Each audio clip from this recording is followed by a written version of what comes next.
Now we are going to authorize actions on our models here using policies. And so this is just to make sure that only instructors who own courses can make changes to the lessons or to the sections or even to the course information itself. So to do that in Laravel, we create policies that we bind to models, and we can provide a model instance to a policy and do a check to see if the user is actually the instructor to that model.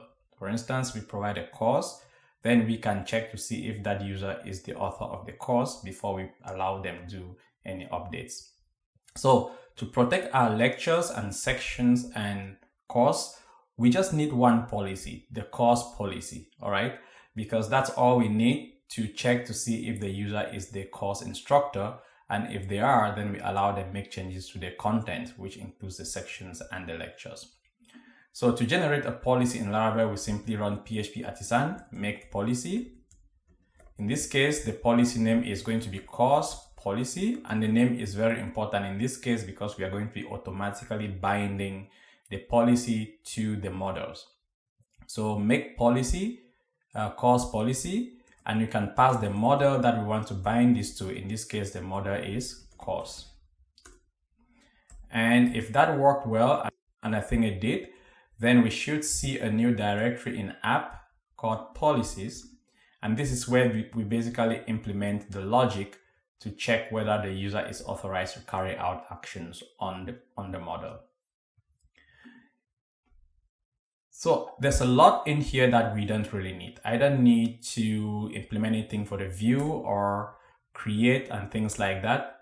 All I need here is just one method, and I'll just put everything in the update actually. So if a user can update a lecture or a course, then they can also delete it, right? So I'm just going to use the update method here for everything because the condition will be the same. So all I need to do here in the policy is to check that the user, so we return, in fact, let's just start by returning false, and we'll see what happens. If we return false and we use this policy anywhere, it means that nobody can carry out any action where this policy is applied. Now, we cannot just use a policy like this without registering it. Once we create a policy, we need to bind it to a model in the app providers auth service provider. Okay, so there are two ways of doing this.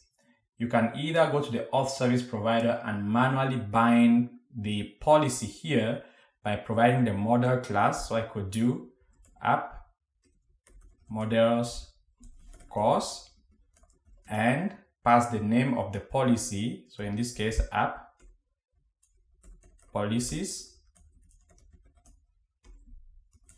course policy. So I can do that, and each time I create a new policy, I just register it here like I've done with that one, and Laravel will automatically bind all the policies or the course policy to that model. That's one way of doing it. Now, an easier way of doing it if you're creating many policies in your system is to allow Laravel guess the name of the policy based on the data that you provide it, right? It will guess the policy based on how you named it in the system. So to automatically bind policies to models, we can just say get, which is a facade that comes with Laravel and allows us to access so many authorization parameters or functionalities. And here we can say get guess policy name using. So we are providing Laravel with a way to smartly guess the name of the policy. And this takes the class name of the model. So if you pass, let's say, an instance of course to this, to the policy, it's going to use the course model, and whatever functionality you provide here, it will use that to guess the name of the policy and look for it in the appropriate directory. In this case, we say return app. So that's where our policies are. So app policies. So that's the directory where we have the policies.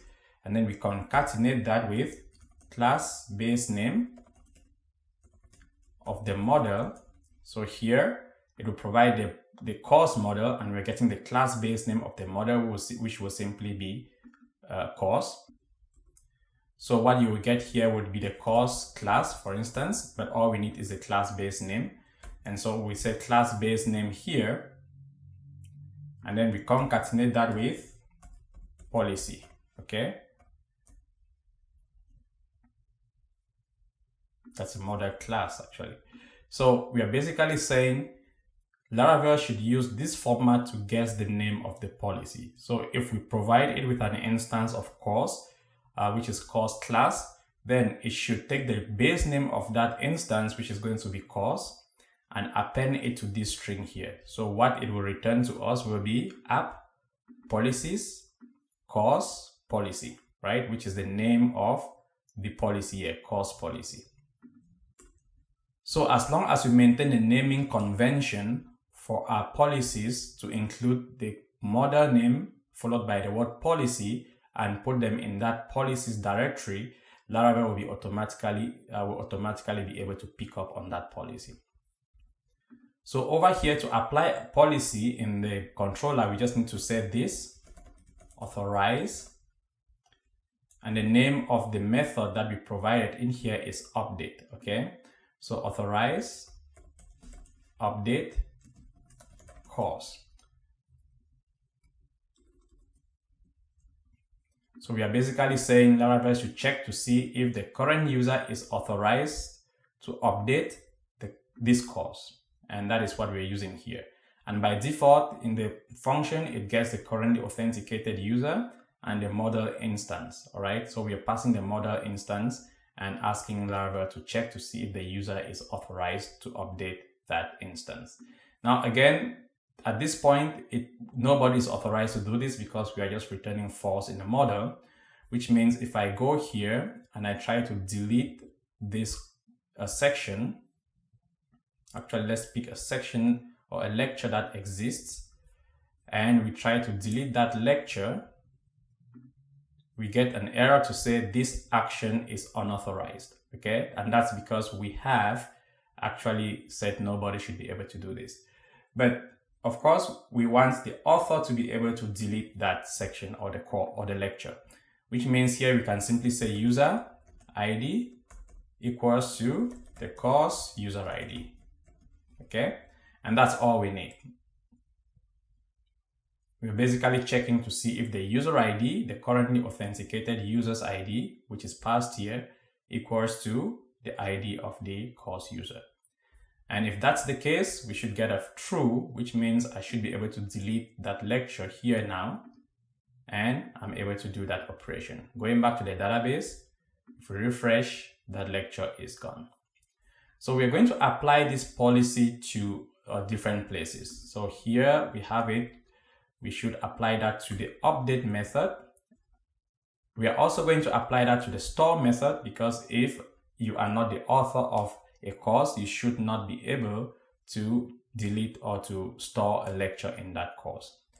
And I'm going to do that in different places. So let's go to the instructor course controller, and we want users to have admin rights to update a course before they can upload a profile image, before they can update any basic information, and we will let this part of getting the basic information as is, and that's it.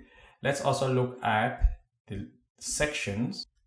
Users should be authors before they can destroy a section in a course, the update, or store. Now, something that we need to fix very quickly, which I just noticed, is that if we go back here and we just quickly return false, and let's comment this out. Let's go back and try to delete a lecture. You see that again, we get the non-friendly response, right? We just get a dump of the exception from Laravel. We customized something like this before when we had the model not found exception, and I want to do something similar for this exception. So it's called the access denied HTTP exception. So we want to render at least a reasonable and well-formatted JSON response for this as well. So the way we did that was we went to the exceptions and we customized how we get the response in this function by overriding the renderable function for that exception type. So here I'm going to copy the same thing, and this time we want to target the access denied HTTP exception. We put that in there. We don't need this. And we're basically saying each time you have an exception like that, then it should just return you are not authorized to perform this action. And that should be a 403, I believe, is the error code that we get. Yes, 403 forbidden. So you are not authorized to perform this action. So let's go back here and try to send that delete request again. So delete, and again, we are not authorized. We get a 403, but this time we get a message that we can work with in the front end.